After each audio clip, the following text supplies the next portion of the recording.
centrarnos en el estudio de tres palabras que sería la sabiduría, amor y respeto. Básicamente en eso se enfoca nuestro proverbio. Iniciamos con el versículo del 1 al 2 y vamos con no envidies ni te asocies con hombres malos. No tengas envidia de los hombres malos, ni desees estar con ellos, porque su corazón piensa en robar e iniquidad hablan sus labios. Iniciamos con qué son los hombres malos. Ahí tenemos el concepto. Adelante. Tenemos el concepto de lo que es hombres malos, que en este caso estamos hablando de personas que están lejos de Dios, el impío que no ha reconocido a Jesús como el salvador de su vida. Ahora les hago una pregunta. No sé si yo creo que todo va, o si solo soy yo, pues no sé. Siempre hemos estado a veces en el momento en el que vemos prosperar a las personas que no son creyentes o personas que hacen el daño y uno tiende a compararse, ¿va? Y uno es como de, ¿qué pasa aquí? O sea, ¿por qué Dios le está dando todas esas cosas a esa persona? ¿Por qué le va bien? ¿Por qué saca solo buenas notas en los exámenes si es una mala persona? Como sea, vemos que el hombre malo va prosperando en diversas áreas de su vida, ¿va? No nos vamos solo a limitar que el dinero, puede ser estudios, puede ser lo que sea, pero nosotros vemos que el malo va prosperando y nos hemos hecho esa pregunta, ¿verdad? Como que, ¿qué onda? ¿Por qué esas personas prosperan o se les hace a veces tan fácil conseguir algo? Y dice uno, puchica, y a mí, que soy hijo de Dios, que trato tal vez de llevar un caminar como debe de ser, me toca hacer el doble, triple o cuádruple de esfuerzo para alcanzarlo, ¿verdad? Eso yo creo que todos nos lo hemos preguntado. Entonces yo les digo, ¿cómo se sienten ustedes al ver esto? Acá podemos ver tres burbujitas, ¿verdad? Como que están entrando aquí a un embudo. ¿Qué nos ponemos nosotros a decir? Es injusto que él tenga tantas buenas cosas de las que yo quiero. Comienza nuestro corazón a sentir envidia. O sea, sí lo hemos sentido, al menos como les digo, yo sí en un momento es como de puchica, yo quisiera tener eso que esa persona tiene, ¿verdad? Pero en específico de la persona inconversa o persona que para nada tiene temor a Dios. También nosotros hemos pensado, él no se merece tener esas cosas, sino que yo sí, o sea, yo Dios, yo te sirvo, Dios, yo hago esto, yo hago aquello, yo me lo merezco. Pero también decimos, o yo quisiera tener lo mismo que él. Adelante, Anita. Esto nosotros caemos en un error, ¿sí? Solamente quiero que quede claro con este primer versículo, es que Dios nos dice, no tengas envidia, o sea, tranquilo. Pensamos que no tiene sentido seguir esperando lo que Dios va a obrar a nuestro favor. A todos nos pasa. Entonces, cuando nosotros comenzamos a sentir envidia de estas personas, de compañeros, etcétera, comenzamos nosotros a querer buscar o a querer decaer nuestra fe en decir, o sea, Dios se ha olvidado de mí. El rey David nos dejó en el Salmo capítulo 37 como unos consejos, si lo podemos ver así, cuando nosotros comenzamos a sentir envidia de los hombres malos, porque como les digo, esa es una tentación en la que nosotros caemos, que podemos decir, pucha, que es que les digo, es bien difícil, yo no sé si les ha pasado, pero uno se pone y dice, pucha, que esa persona, qué chivo, cómo le va en las notas, siempre sale bien en la U y es un gran malcriado, no tiene temor a Dios. Es tentación en la que nosotros nos vemos al sentir envidia, o puchica, qué chivo la ropa que esa persona carga, ya yo quisiera, y nuestro corazón se llena de envidia, que es lo primero que nos recomienda en el Salmo 37, dice el versículo 1, que no nos impacientemos. Dice la Biblia que todo tiene su tiempo y la vida está llena de temporadas. No sé si son como 17 temporadas las que menciona el rey Salomón. Cuando comienza en Eclesiastés, todo tiene su tiempo, tiempo de reír, tiempo de llorar, tiempo de bailar, etcétera. Todo tiene su tiempo. Entonces, cuando nosotros veamos prosperar a otros y que tal vez nosotros no estamos prosperando como quisiéramos, no nos tenemos que impacientar, porque cada uno tiene un reloj individual en el que Dios tiene marcado para cada uno en qué tiempo nos va a dar las cosas que tal vez nosotros anhelamos. A veces un no de Dios, bueno, en realidad no a veces, siempre un no de Dios es un te amo, o sea, te estoy guardando de algo, todavía no es tiempo. Entonces dice aquí, cuando un cristiano pierde la paciencia, juntamente con ella pierde el gozo y la alegría, ¿verdad? O sea, si nosotros, ¿cómo nos sentimos cuando nos impacientamos? Viene en el número 2, siguiente, dice, no te alteres. Adelante, Anita. O sea, Dios nos manda tranquilo. ¿Qué nos recomienda el rey David en este salmo? Guarda silencio ante Jehová. Guarda en el aspecto que no le voy a reclamar. Sin embargo, a Dios le agrada que le digamos cómo nos sentimos, ¿verdad? Porque al final nosotros cuando ya nosotros sentimos envidia o nos agradó algo que la otra persona tiene, ya Dios descifró nuestro corazón. No vamos a decir, no le voy a decir a Dios para que no se dé cuenta. En realidad, Dios ya ha desarmado y Él ya ha escuchado lo que nuestro corazón dice sin que nosotros se lo digamos. Entonces, cuando Él nos dice, guarda silencio ante Jehová, es esperemos en Él, no nos alteremos, porque el hombre que hace maldades va a tener su fin. Nosotros solo juzgamos con nuestra vista. Sin embargo, no conocemos lo que hay detrás de una persona que tiene riqueza, de una persona que se ve próspera, una persona inconversa que avanza en su vida. Dice el número 3, no tengamos envidia. En el 1 también nos dice, los cristianos, dice, tenemos la mayor bendición de todas y es contar con la ayuda y protección de Dios. Nosotros tenemos que tener claro, y yo sé que me va a decir, no, pues sí, Clau, pero yo no, como cristiano tampoco quiero toda la vida estar pobre, ¿verdad? Y todo. No, esto va amarrado de que todo tiene su tiempo. Yo me recuerdo hace años, estoy hablando hace bastante, ¿verdad? A mi corta edad, puedo decir, yo creo que cuando tenía como 20, basta, ya se me olvidó. Yo anhelaba tener carro, miren, yo era como que yo metía los cupones a las rifas del súper y que yo me lo quiero ganar, que no sé qué, un carro, un carro, un carro, un carro.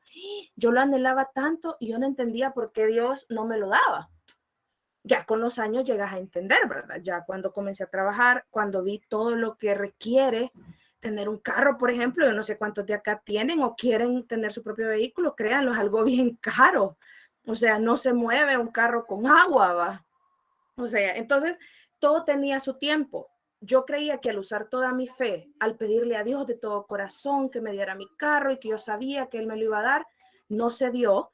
Uno a veces tiende como a desanimarse, ¿verdad? Pero ahí donde Dios nos dice que no. Dice en el número 4, adelante, dice que debemos de gozarnos. La verdad del cristiano debe de centrarse, chicos, en que nuestra prosperidad no necesariamente va a ser medida por las cosas materiales que nosotros tenemos. Recordemos que el reino de Dios es justicia. El reino de Dios no consiste en cosas materiales. Con eso les digo, es una línea bien delgada, ¿va? Tampoco les estoy diciendo, no tenemos para comer y puchica, así voy a ser feliz toda la vida. No, porque la Biblia nos dice que debemos de estar contentos con lo que tenemos y no conformes. Entonces, debemos de nosotros tener claro que debemos de disfrutar nuestra vida como cristiano. Y en el número 5, debemos de encomendar nuestro camino a Dios. Si la vida no nos está yendo como nosotros quisiéramos, y dice, ¿verdad? No tengas envidia de los hombres malos, ni desees estar con ellos, porque su corazón piensa robar. Todo lo que las personas malas puedan hacer, al final todo se debe de resumir. Si nosotros no tenemos lo que ahorita nosotros queremos, si nosotros no tenemos lo que tal vez otras personas tienen, tenemos que encomendar nuestro camino a Dios. ¿Y cómo? Entregar a Dios nuestra vida y decirle que Él haga como Él quiera, someternos netamente a la voluntad de Él y confiar porque Dios siempre va a tener lo mejor. Lo que les digo, probablemente ustedes ahorita le estén pidiendo a Dios algo que anhelen un montón en su corazón. Sin embargo, Dios dice no, pero el no lo tenemos que ver como te odio, no te lo voy a dar, ¿verdad? Sino que Dios nos está diciendo, te amo y porque te amo, no te lo voy a dar. No es el tiempo. Nosotros debemos de pedirle a Dios que Él nos guíe a entenderlo. Y por último, al final, no perder lo que es la visión. La siguiente, no perder la visión, porque ¿cuál es la visión de nosotros como cristianos? Nuestra visión a largo plazo es la gloria, alcanzar la gloria día con día. ¿Cuál es nuestro objetivo todos los días? Dice la Biblia, la senda del justo es como la luz de la aurora que va en aumento. Y cuando les digo esto, no es como, la Clau solo lo está diciendo como que fuera bien fácil. Créanlo que yo sé que no es fácil. Sin embargo, en nuestro diario vivir solo puedes sobrevivir sin caer en todo lo que nos rodea, el guardar nuestra visión y nuestro objetivo principal, que al final es glorificar a Dios con nuestra vida. Vamos ahora con los siguientes versículos. Anita.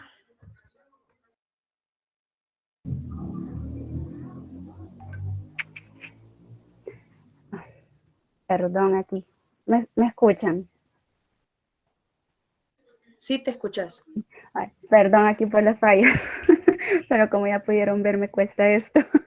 Bien, con respecto a los versículos 3 y 4, siempre, 3 y 4, perdón, del proverbio, dice, con sabiduría se edificará la casa y con prudencia se afirmará y con ciencia se llenarán las cámaras de todo bien preciado y agradable. Para comenzar, quiero que veamos, por lo menos yo cuando leí este versículo, se me vinieron tres cosas a la mente cuando leí esta palabra de casa. ¿A qué es lo que se podía estar refiriendo? Uno es el lugar donde uno vive, ¿verdad? El edificio.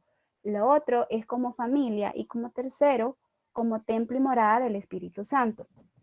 Ahora, en este versículo se está dando a entender, o se refiere, perdón, a lo que es una casa como una familia. Y más adelante vamos a ver por qué la palabra del Señor lo menciona así, como una familia. También tenemos las otras tres palabras claves, que son tanto la sabiduría, la prudencia y la ciencia. Como sabemos, la sabiduría es en la forma que nosotros vamos a actuar y eso tiene que ser de una manera sensata. Y es lo que también se estuvo hablando el discipulado antepasado, si no mal recuerdo, que se habló de la sabiduría. Y tenemos lo que es la prudencia, que esta es la capacidad de llegar a pensar y de actuar en ciertas situaciones.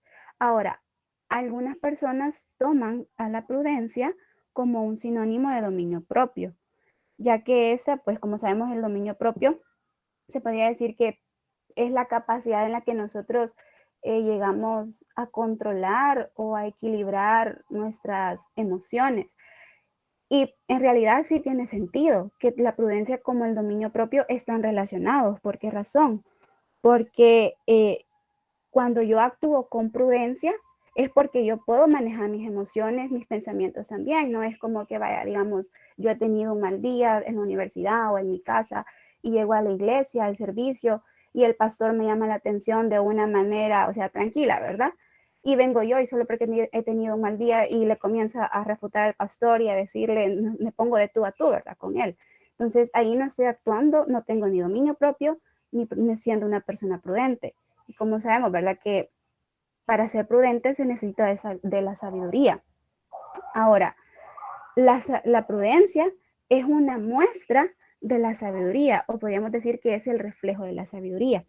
Y la sabiduría, ¿quién nos la da? Pues el Señor, ¿verdad? Y ahora la otra palabra que es la ciencia, pues la ciencia sabemos que es la capacidad de llegar a razonar, ¿verdad? La ciencia o el conocimiento. Ahora, ¿por qué es necesario estas tres palabras claves para poder llegar a edificar una familia? Porque la vamos a enfocar en eso, ¿verdad? A una familia. Entonces, sabemos que la familia es la base de la sociedad y no solo porque la ley lo dice, sino que también porque el Señor lo estableció en su palabra. Y es lo primero que el Señor hizo. Sabemos que creó a Adán y Eva, sí, pero creó a Eva para que Adán no estuviera solo, ¿verdad? Fue la compañía de Adán. Por lo tanto, si el Señor no estuviera de acuerdo, no dijera también de que el primer ministerio es la familia, pues no se hubiera molestado en que fuera lo primero que se hiciera en la palabra de Dios, ¿verdad? Entonces, tenemos eso, que la familia vendría siendo la base de la sociedad. ¿Por qué? Y se va a escuchar quizás como una media clase de sociales, ¿verdad? Porque sabemos de que en el hogar es donde se aprende todo.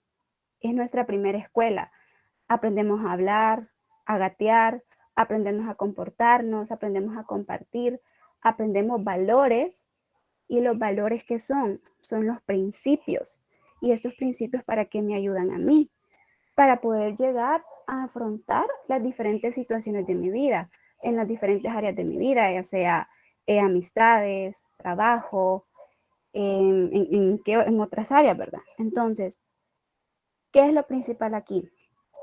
Sabemos que para construir una casa es poco a poco, ¿verdad? No es que venga y ponga todos los bloques y ya esté la casa, así nomás, no, para nada. Lleva un trabajo, de igual manera así es la familia, tiene que llevar un trabajo. ¿Y cuáles deberían de ser los cimientos o las bases de esta familia? Pues deberían ser los valores, estos que son los mismos principios, ¿verdad? Que, vaya, sabemos de que nuestros valores como cristianos deben estar guiados de acuerdo a la palabra de Dios. Como lo mencioné ahí, ¿verdad? Nuestros valores deben ser orientados a lo establecido en la palabra de Dios. ¿Y cuáles vendrían haciendo estos valores? Para mí, principalmente, este valor o este principio debería de ser el temor a Dios, porque a partir del temor a Dios se vienen lo que son los otros valores. Tenemos lo que es la fe, el amor, el respeto, la honestidad, la lealtad, la humildad, entre otros valores. Pero principalmente es esto, el temor a Dios en una familia. Pongamos un ejemplo. Está la pareja. Bien, han pasado diferentes problemas y todo, y está el hombre o la mujer, ya sea uno de los dos, está la tentación de llegarle a ser infiel a su esposa. Por muy enojado que pueda estar, él bien puede tomar la decisión y serle infiel, pero no lo hace. ¿Por qué?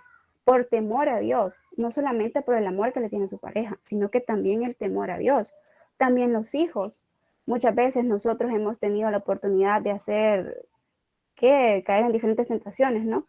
Y no hemos caído no solo porque no están mis papás ahí, sino que porque tengo el temor a Dios y porque yo sé lo que Dios me dice en su palabra. Entonces, principalmente ese tiene que ser el valor de una familia. O sea, a partir de eso se vienen dando los otros valores o los otros principios, como el amor, la honestidad, la fidelidad, como les mencionaba anteriormente, ¿verdad?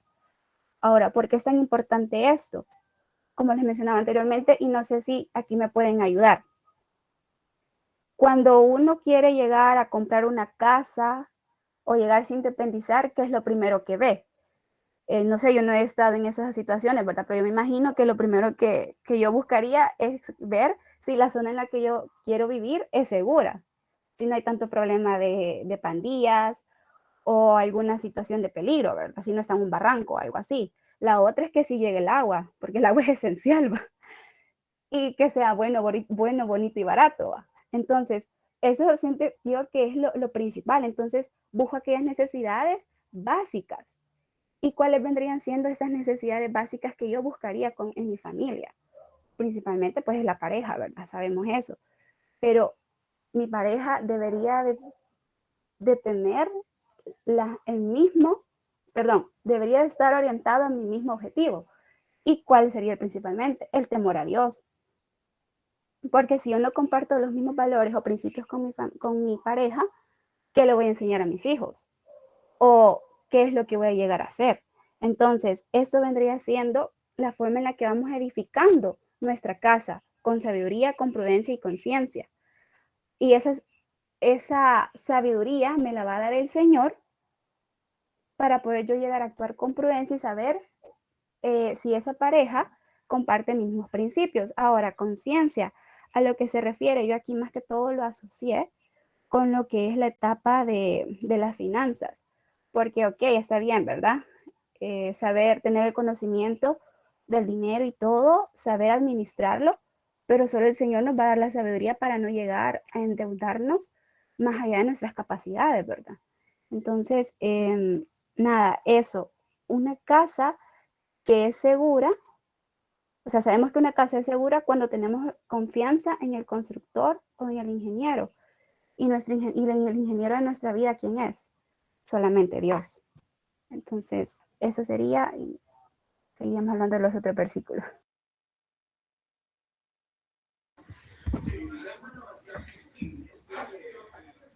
Ok. Continuamos y vamos ahí con la fuerza de la sabiduría. Vamos a hablar un poquito de eso, o sea, ¿qué es la fuerza? Aquí viene un punto que es bien interesante, dice ya en el versículo 5 y 6. El hombre sabio es fuerte y de pujante vigor el hombre docto, porque con ingenio harás la guerra y en la multitud de consejeros está la sabiduría. Vamos a partirlo de cabal en el 5 y en el 6. Comencemos con el hombre sabio es fuerte. El rey Salomón, que fue el que escribió, ¿verdad?, los proverbios, entendió lo que era la fuerza de la sabiduría y cómo un hombre de conocimiento aumenta la fuerza. Creo que hay una frase que dice algo así, como que un hombre inteligente creo que gobierna a los demás, pero un hombre sabio se gobierna a sí mismo, o algo así, ¿no? O es la fuerza de él. El punto es que esta frase nos da a entender la fuerza que tiene una persona que se domina a sí misma, una persona que es sabia. Entonces, viene y lo que en este proverbio nos invita es que nosotros buscamos la sabiduría porque siendo sabios nosotros nos vamos a volver personas fuertes.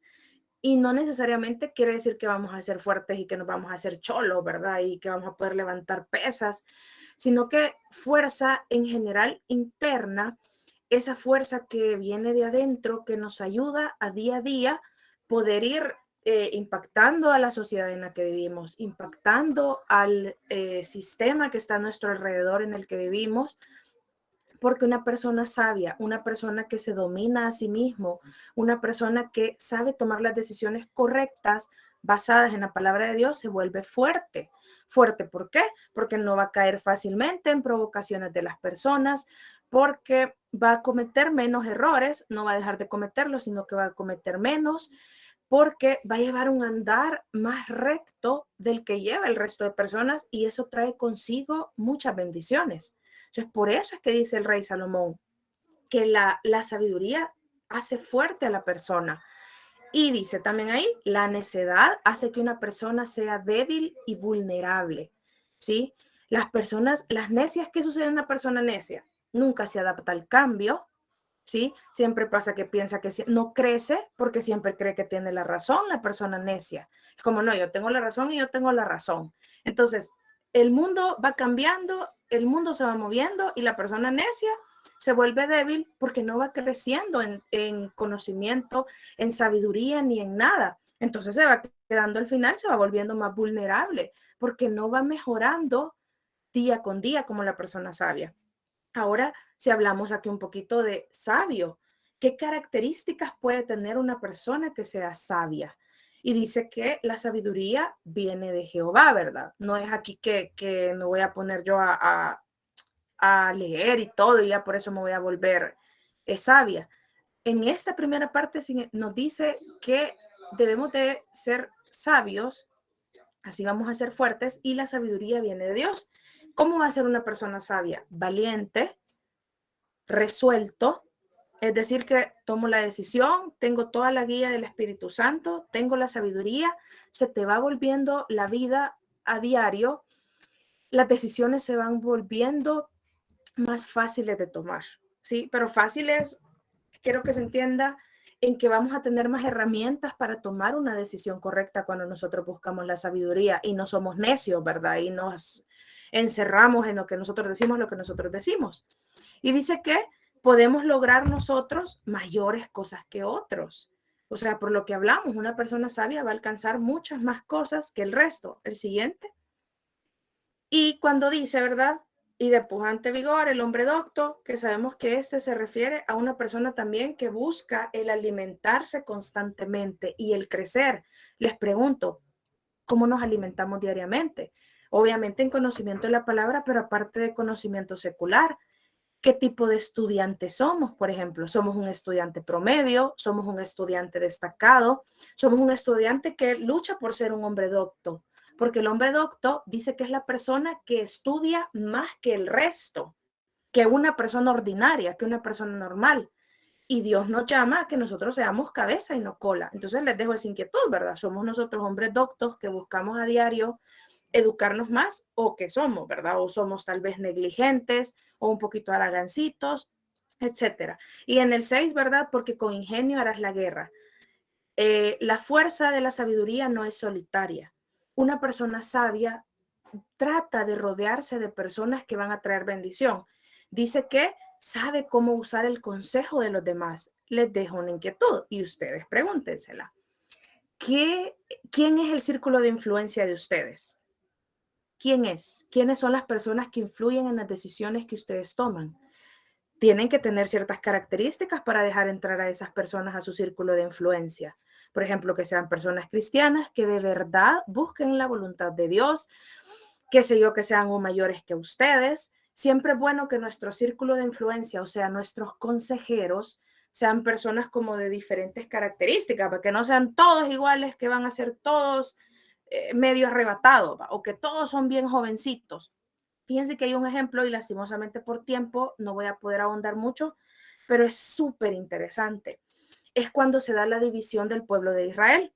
El pueblo de Israel era uno solo, ¿verdad? Cuando estaba con el rey Salomón, fallece el rey Salomón, sube al poder Roboán, que él fue el hijo de Salomón, agarra el poder, Roboán. Viene el pueblo de Israel, llega donde Roboán y le dice, mira, o sea, tu papá nos tenía demasiado con yugo, demasiado fuerte, nos maltrataba, trabajábamos demasiado, etcétera. O sea, el pueblo le dice, mira, el yugo que tenemos, aflojalo. Viene Roboán y busca consejo, dice la Biblia, y buscó con dos tipos de personas. Buscó consejos con los hombres ancianos que habían sido los que habían aconsejado al papá, y ellos le dijeron, mira, escucha al pueblo, bájale un poquito a lo duro, a la mano dura, un poquito, suavizar. Viene él y se va después a buscar a los amigos de él, a los jovencitos, y les pregunta lo mismo, ¿qué hago? ¿Y qué le dijeron los amigos? Socalos más, hacelos que trabajen el doble, o sea, no les aflojó. ¿Qué hizo Roboán? Escuchó el consejo de los jóvenes.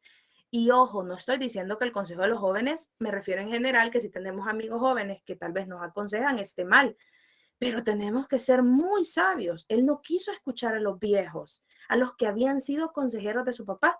¿Y qué pasó en resumen? El reino de Israel, aquí es donde se partió en dos, el reino de Israel y Judá, que Judá fue la única tribu que se quedó del lado de Roboán, el resto se fue con Jeroboam y desde ahí se separó el Israel y comenzó un gran relajo, o sea que inició él toda la separación de este gran reino por no escuchar el buen consejo. Entonces, ojo con qué personas estamos dejando que influyan en nuestra vida. Anita.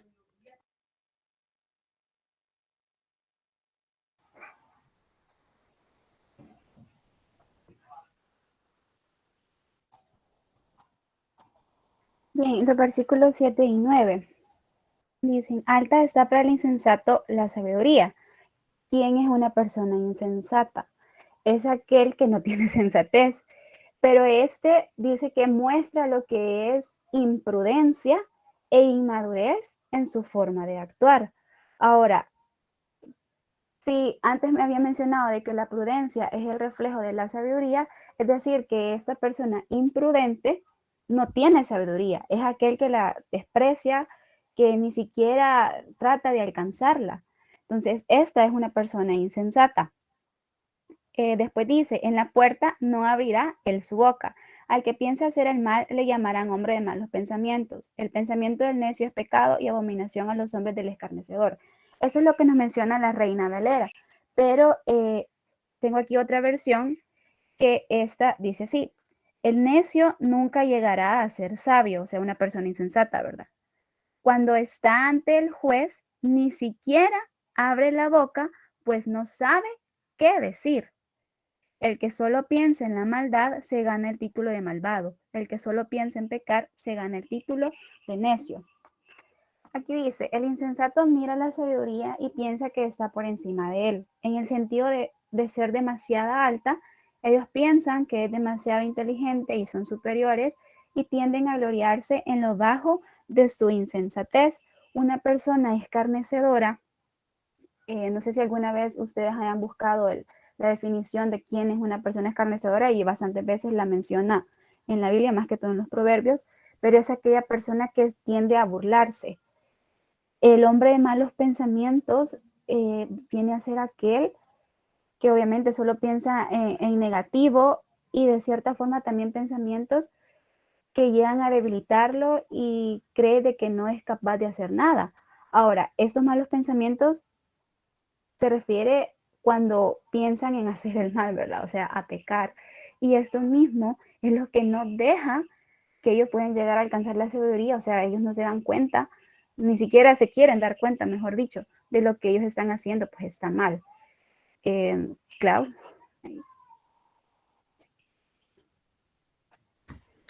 Ok, y en el versículo 10 dice que con la medida de la fuerza, ok, o sea, alguna vez nos hemos preguntado qué medida tiene la fuerza, ¿verdad? Dice acá, si fueres flojo en el día de trabajo, tu fuerza será reducida. Leía otras versiones que hablaba que el día de trabajo se puede también como referir un poco al día de la prueba, el día en el que nosotros somos probados por Dios, ¿verdad? O sea, esas pruebas que llegan a nuestra vida.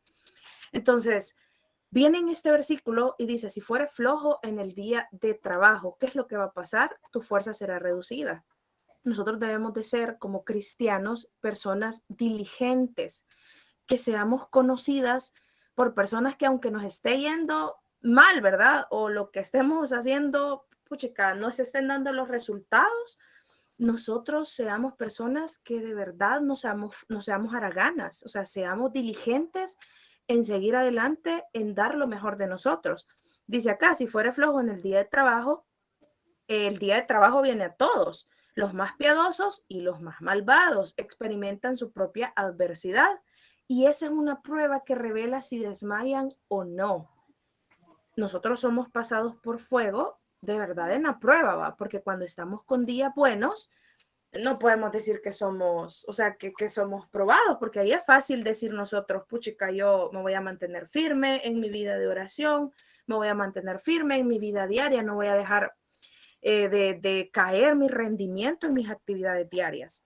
Porque yo sé que cuando estamos en medio de la prueba, cuando estamos pasando días difíciles, puchica, cuesta un montón, ¿verdad? El llevar siempre un rendimiento en nuestras labores diarias que sea alto. Pero acá Dios nos invita a que nosotros seamos diligentes. ¿Y qué dice? O sea, tu fuerza será reducida, ¿qué quiere decir? Que Él regula la fuerza. Dice la Biblia que Él da fuerzas al que está cansado. Y el versículo que habla, ¿verdad? Que nuevas fuerzas Él nos va a dar cuando nosotros quedamos despegar. Quiere decir que Dios nos da esa fuerza y dice, en tiempos de prueba, debemos esforzarnos por ser doblemente valientes. Cuando un hombre pierde su coraje, su fuerza no le sirve de nada. Adelante, Anita. Entonces, dice, esfuérzate. Miren acá la imagen, esta me gustó. Pucha, a veces los días de trabajo, los días de prueba duran no solo días, ¿verdad? Duran meses, duran años. No sé cuánto tiempo tal vez estás que llevas en una prueba bien difícil. Podrían ser pruebas diversas, ¿verdad? A nivel personal, a nivel familiar, lo que sea. Yo sé que a veces la vida se vuelve como esta piedra, ¿verdad? Que acá nos faltó ponerle que diga vida y nosotros cuesta arriba, a veces dura que cuesta arriba por un año completo, por un año y medio, pero Dios nos invita a que dice que nos esforcemos y Él va a fortalecer nuestro corazón. Cuando nuestras fuerzas desmayen, no debemos de venirnos y echarnos al piso en el aspecto que dejar que todo se vaya por una borda, ¿verdad? Sino que en ese momento tenemos nosotros que buscar el que Dios sea nuestra fortaleza. Y dice ahí, comprométete a diario con Dios, porque su suministro de gracia es suficiente para ti. La gracia de Dios es la única que a diario nos puede dar fuerzas para seguir, fortaleza para seguir. Anita. Bien, en esos versículos sí me voy a detener un poco más. Vaya, en el versículo 11 menciona ahí dos frases. Una, que son los que son llevados a la muerte, lo pueden leer ahí ustedes, y los que están en peligro de muerte. Ahora, si se fijan, los dibujitos son un poco diferentes, ¿verdad? Los que son llevados a la muerte son aquellos que están en camino de, o sea, por eso la ambulancia, ¿verdad? Y a los que están en peligro de muerte son los que ya están dentro de él. Ahora, si lo traducimos a cristiano, podemos decir que los que son llevados a la muerte son aquellos a los que no se les ha avisado, es decir, que no se les ha enseñado la palabra, no se les ha corregido, no se les ha exhortado, En cambio, los que ya están en peligro de muerte son los que ya saben, están conocedores de eso, que están haciéndolo mal, que están pecando, pero ellos no se quieren arrepentir, se hacen lo de los oídos sordos. Ahora, está el versículo 12, que muchas veces nosotros tenemos amigos inconversos y no solamente amigos que los hacemos en la universidad, sino que en el trabajo, en el gimnasio, en otras áreas de donde nosotros estamos, y tenemos como el miedo, quizás no es el miedo, pero no es el miedo de compartir la palabra de Dios, sino que es el miedo de saber cómo es que va a reaccionar esa persona o mi amigo cuando yo mencione algo de Dios o cuando yo lo quiera corregir.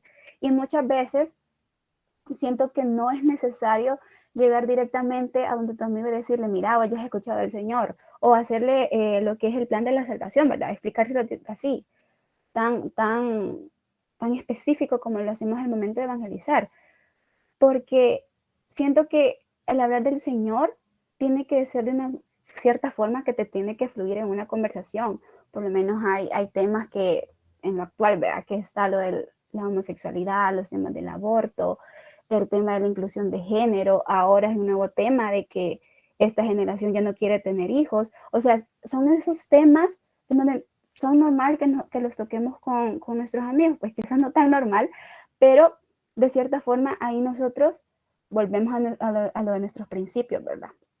Dependiendo de mis principios, yo así voy a actuar, voy a hablar. Entonces, poco a poco podemos ir incrementando ahí la palabra del Señor y no es que se la vayamos a hablar así de un solo golpe, porque también nuestros amigos, si son unas personas que nosotros queremos, deberíamos de compartir el mensaje de Dios. Ahora, ¿qué pasa? ¿Por qué yo tengo miedo? ¿Qué es lo que hizo Esther? Como sabemos, Esther estaba casada con un rey y antes, si no eran llamados por el rey, la persona que iba, pues ellos corrían el riesgo de que el rey los mandaba a matar, ¿verdad? Entonces, Esther era la esposa del rey, sí, pero aún así ella corría ese riesgo porque ella realmente se arriesgó para poder ir a hablar con el rey y decirle que ella era judía. Ahora, ella arriesgó su vida. Nosotros no estamos arriesgando nuestra vida al hablar de Dios. Gracias a Dios, ¿verdad? Que no estamos en esa época o en los países en donde es prohibido hablar de Dios. Sino que a lo mucho que podemos perder es una amistad. Sí, se pierde la amistad, pero no un alma. Y no queda a mi conciencia de que esa alma la hubiera ganado o qué, ¿verdad? Ahora, en Isaías 61:1 menciona de que nosotros somos enviados a qué? Somos enviados a predicar, a enseñar su palabra. Pero ¿qué pasa? ¿Qué hay de malo si yo no llego a compartir el mensaje de Dios? O sea, ¿me es pecado? ¿Dios me dice algo? ¿O es que me da igual, verdad? Y es donde yo me quiero detener bastante y aquí sí necesito que vayamos a Ezequiel 3 del 16 al 21. Realmente la palabra de Dios sí nos menciona que, no sé si me podrías leer ahí la pregunta, no sé si quieres ahorita o Sí, después. sí que, bueno, Dani preguntaba que si es obligación el tener hijos. Pues, bueno, aquí realmente yo, yo creería obligación, quizás es más que todo porque acordémonos que el Señor, el propósito de Él también es que nosotros nos llegamos a reproducir, ¿verdad? O sea, por eso Él creó lo que es la familia. Entonces, yo creería que sí, para poder seguir compartiendo su palabra. No sé si Eh, ahí el no sé si pastor, ajá, sí, puedo opinar yo ahí. sí, dale. Dele, Hola, hola. pastor. Vaya, bíblicamente sí tendríamos, porque ante las autoridades, pues no, ¿verdad? Ellos nunca te van a obligar a nada, pero la Biblia dice primeramente en el Salmo que los hijos son bendición de Dios. Y acuérdate que el Señor mandó a cuando ya pues apagó el diluvio y todo eso, que se multiplicaran, ¿verdad? Entonces, eh, la familia está formada por no solo por el hombre y la mujer, sino también por los hijos. Y por eso es que esa es una parte fundamental de lo que es el sexo, las relaciones sexuales. Es fecundar y tener hijos, no solamente es hacerlo por hacerlo. Pues entonces es parte de la obligación. Ahora bien, allí hay mucha tela que cortar porque, por ejemplo, mucha gente maneja la teoría de que vamos a tener los hijos que Dios quiera, que Dios mande, y no los están criando o educando o alimentando como debe de ser, ¿verdad? Entonces, siento que ahí tenemos que aprender a ver las cosas, como dicen, todo me es lícito, pero no todo te conviene, ¿verdad? Entonces hay que ver la conveniencia, nuestras finanzas y todo eso, pero sí considero que los hijos deberían de ser parte de la familia. Bien, gracias, pastor. Entonces vamos a seguir aquí con lo del versículo de Ezequiel. Sí lo vamos a leer. Dice, y aconteció que al cabo de los 7 días vino a mí palabra de Jehová diciendo, hijo de hombre, yo te he puesto por atalaya a la casa de Israel. Oirás pues tú la palabra de mi boca y los amonestarás de mi parte. Cuando yo dijere al impío, de cierto morirás, y tú me lo amonestares, y tú no le amonestares ni le hablares, para que el impío sea apercibido de su mal camino, a fin de que viva el impío, morirá por su maldad, pero su sangre demandaré de tu mano. Pero si tú amonestares al impío, y él no se convirtiere de su impiedad y de su mal camino, él morirá por su maldad, pero tú habrás librado tu alma. Si el justo se apartare, aquí estamos hablando ya del justo, no del impío, de su justicia e hiciere maldad y pusiere yo tropiezo delante de él morirá, porque tú no le amonestaste, en su pecado morirá, y sus justicias que había hecho no vendrán en memoria, pero su sangre demandaré de tu mano. Pero si el justo amonestares para que no peque y no pecare, de cierto vivirá, porque fue amonestado y tú habrás librado tu alma. No sé si de cierta forma,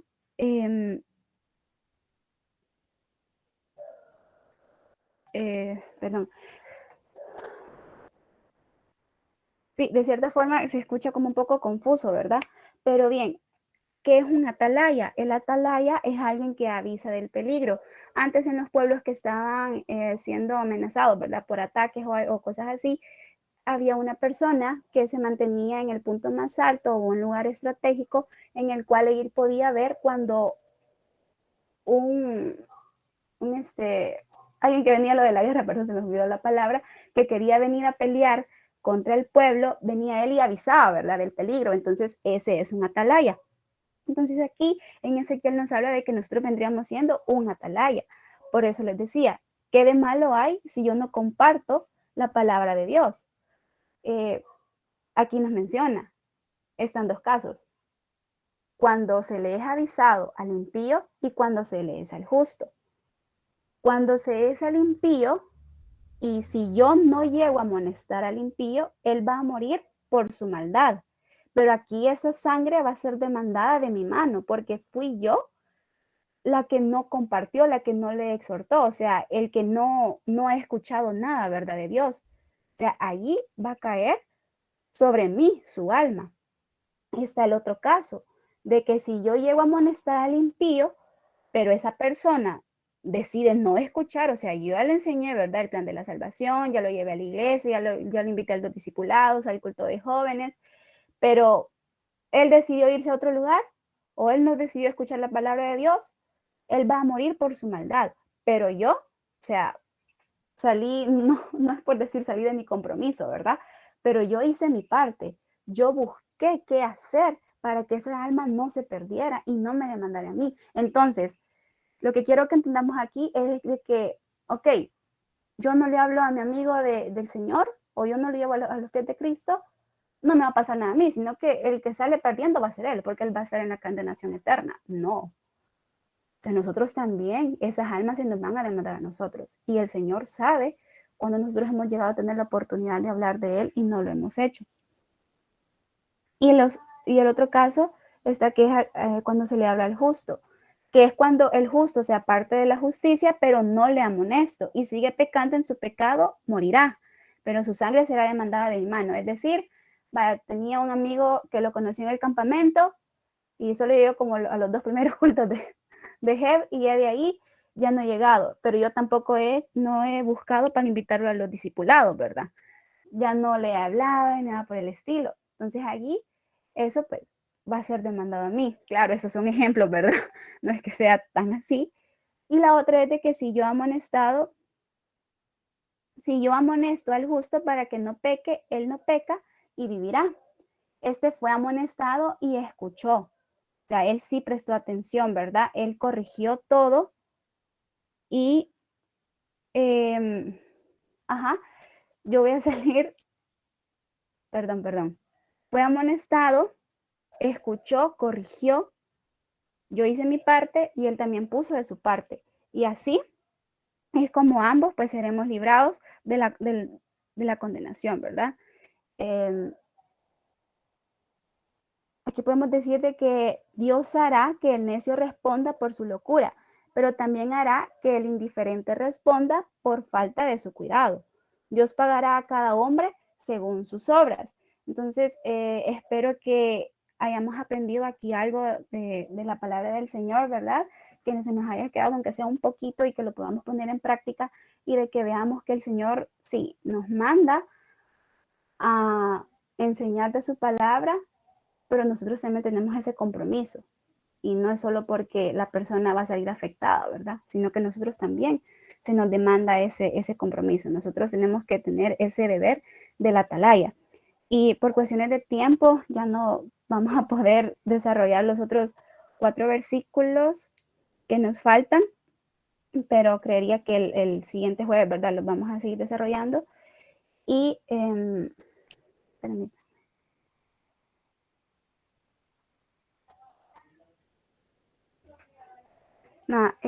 Por cuestiones de tiempo, vamos a tener que terminar aquí con la oración y con lo que les mencionaba, ¿verdad? Que esperamos de que algo hayamos aprendido y si tienen dudas, pues las pueden dejar ahí en el chat. Si Claudia y yo no las podemos responder, ahí el pastor nos va a ayudar o cualquiera ahí de los otros siervitos. Entonces, vamos a orar. O no sé si alguien tiene algún comentario antes de. Yo. A ver, Bueno, primero que nada, pues agradecerles. La verdad que me gustó mucho la ponencia y no sé si todos pusimos atención porque en realidad esto es no solo para jóvenes, sino que es para todos, ¿verdad? La sabiduría se ocupa en todo momento. Entonces, creo que el punto central o el eje de toda la ponencia fue el hecho de buscar a Dios, de temer al Señor y de guardar sus mandamientos.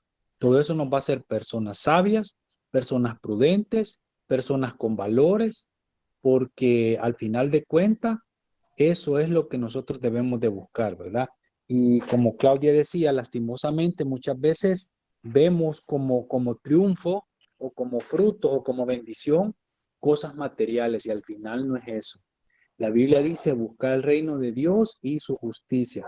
Así que no dejemos en saco roto la información, sino que guardémosla y pongámosla en práctica, porque acuérdense que en los momentos de las pruebas y las dificultades, solo Dios y nosotros estamos, y ahí es donde, si somos sabios, vamos a tomar buenas decisiones, y si no, pues vamos a tomar malas decisiones. Y al final, pues todo redunda, como decían, la familia tiene que tener un buen fundamento, y que es el Señor, ¿verdad? Así que, gracias solamente.